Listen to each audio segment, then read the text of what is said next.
New York's annual Fleet Week is an impressive show of military might with an unusual addition this year. Tall ships to honor the bicentennial of the War of 1812, and though Canada was technically the enemy back then, the Americans invited a Canadian ship to this year's festivities, and they in turn invited us to ride with them. On board HMCS Iroquois, fantastic view of the Statue of Liberty coming in, but what else were the Canadian crew of this ship told on their way in? Well, be on your best behavior in this city, and also, because this is about the bicentennial of the War of 1812, don't mention the burning of the White House. No, in fact, they were told specifically not to do that.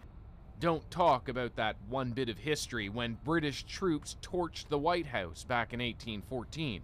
Otherwise, this has become the war everyone forgot and can't agree on who won.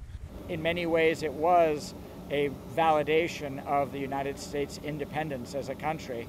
And certainly, I think Canada was a big winner in it too, because it finally established where the borders were going to be and set the path and eventually get her own independence.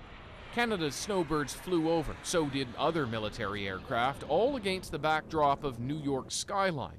As the dozens of ships parade up and down the Hudson River, crowds gathered on the banks.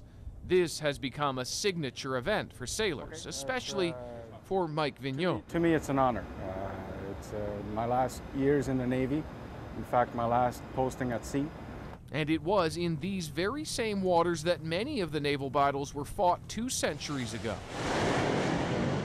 Quite different, of course, today. David Coleman, CBC News, on board HMCS Iroquois in New York Harbor.